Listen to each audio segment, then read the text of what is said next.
Ciao ragazzi, ciao, buongiorno, buonasera, ben trovati sul canale. Allora, io lo so che non siete abituati a vedermi postare video di domenica, di solito posto il venerdì, sapete, avrete già visto probabilmente il video che ho postato venerdì scorso. Io voglio fare questo piccolo video extra per fare una piccola riflessione, mostrarvi una cosa, ragionare sul significato di una parola.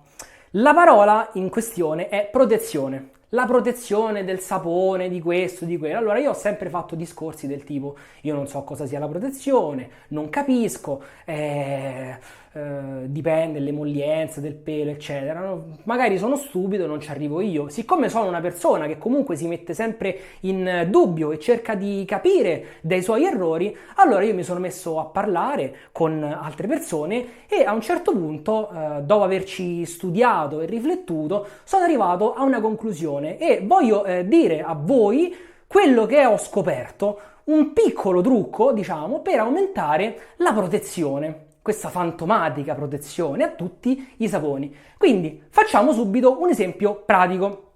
Prendiamo una crema da barba, come per esempio la Proraso. Come sapete ragazzi, le creme da banco, i saponi da banco, quelli che trovate a pochi euro sugli scaffali dei supermercati, no? Non sono molto protettivi. Quindi adesso vi dico che cosa dovete fare per aumentare la protezione di questi saponi, ok? Protezione cosa vuol dire? Noi dobbiamo letteralmente prendere, ragazzi, la protezione. Questa, ragazzi, è un modello standard che va bene un pochino per tutti i saponi. La potete trovare in farmacia, al supermercato, anche online. Ve la spediscono senza problemi. Ora, che cosa dovete fare assolutamente? Io, prima di tutto, vi raccomando di controllare se la protezione sia integra, se non sia stata sottoposta a sbalzi di calore, perché altrimenti rischiereste che questa protezione a un certo punto non ci sia più e voi potreste, diciamo, partorire delle brutte sbarbate. Quindi, qual è la prima cosa che dobbiamo fare? Anzitutto prendiamo il nostro tubetto, no? Ops, e sfidiamo il tappo in modo che possa fuoriuscire la crema, chiaramente. Poi che altro facciamo? Prendiamo appunto la nostra protezione e la scartiamo. Come vedete, no? Dovete anzitutto capire dov'è che si srotoli questa protezione. E io mi raccomando con voi ragazzi, vedete questo piccolo serbatoio? Ecco, schiacciatelo sempre, perché se non lo schiacciate, poi rischiate che quando magari la crema fuoriesce non ci sia più la protezione, ok? Quindi molto semplicemente voi la applicate, vedete che già sta perdendo un pochettino di crema, ecco perché bisogna stare molto attenti sia prima e dopo, dovete applicarla sempre la protezione, quindi mi raccomando la mettete sopra il vostro tubetto con il serbatoio schiacciato e piano piano la fate scorrere, ok? Sul tubetto, ok? Come vedete è un velo trasparente, quasi neanche si vede, quindi a voi ragazzi non costa veramente niente utilizzare la protezione sui vostri saponi, ok?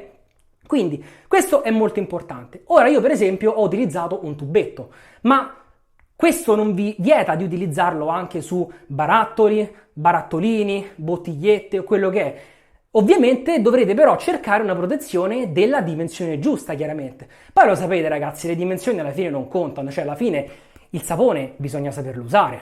Quindi ragazzi, questo è quanto. Semplicemente quello che vi volevo dire, io mi raccomando con voi, state attenti. Vedete qui, ecco, adesso sta uscendo un pochino di protezione e come potete vedere il sapone è assolutamente protettivo.